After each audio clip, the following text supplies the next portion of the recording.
Donc quand vous avez un exercice de ce type-là, où en fait vous avez une chaîne de sucre qui vous est représentée, cette chaîne de sucre qui devra donc se lier à un acide aminé donc, qui fait partie d'un peptide. Donc comment est-ce que vous devez vous y prendre, notamment pour la question qui est celle de l'écriture de l'enchaînement des sucres les uns aux autres.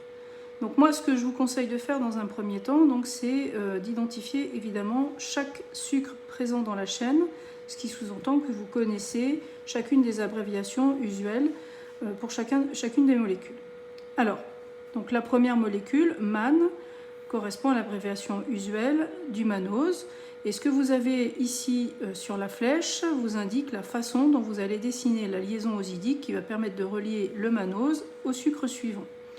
Donc qu'est-ce que vous dit la liaison? Elle vous dit que le mannose, vous allez devoir le dessiner dans sa forme anomérique en bêta, donc son carbone numéro 1 sera sous une forme bêta, et que ce carbone numéro 1 en bêta, vous allez donc devoir le lier au carbone numéro 4 du sucre suivant, qui est la molécule de GL-CNAC.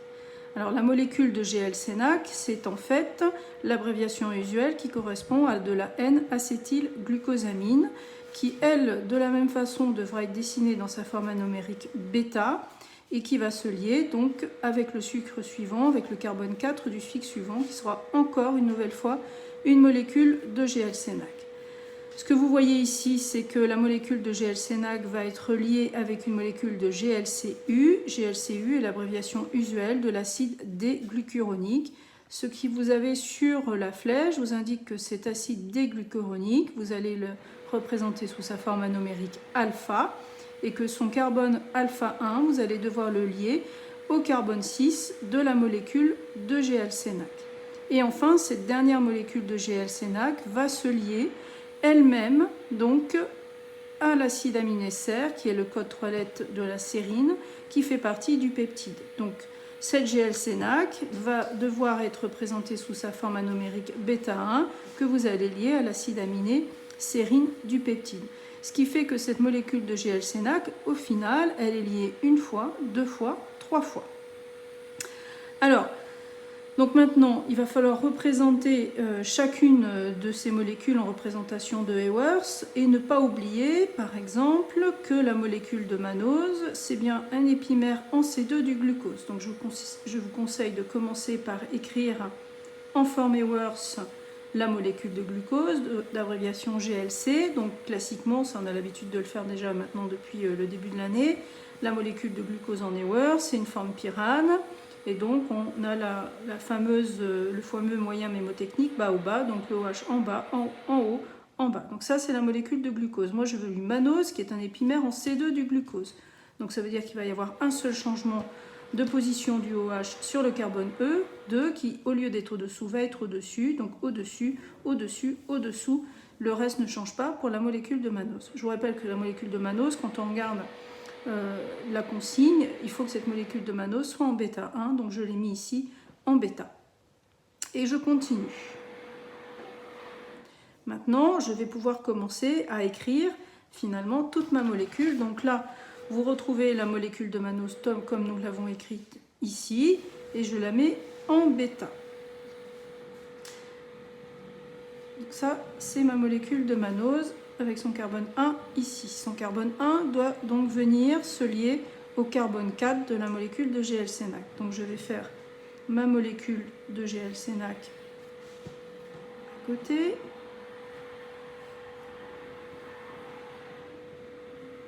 GL-CNAC, donc N-acétylglucosamine, c'est-à-dire je vais mettre le N-acétylglucosamine sur le carbone 2, bas, haut, bas, puisque le reste correspond à une molécule de glucose. Donc ici j'ai bien GL-CNAC. Et je veux que cette molécule de GL-CNAC soit en bêta 1, j'anticipe par rapport à la liaison suivante. Donc là, bon, je suis au brouillon, vous pouvez prendre un crayon d'une autre couleur si vous voulez. Donc je vais lier le carbone 1 au carbone, donc ici, numéro 4, qui est là. Donc voilà ma liaison ici, bêta 1,4. Et donc évidemment, quand je réécrirai au propre ma molécule, il faudra bien penser à enlever les OH. Donc cette molécule de GNL-Cénac, je la relie à une autre molécule de GL-Cénac, donc je fais une molécule identique.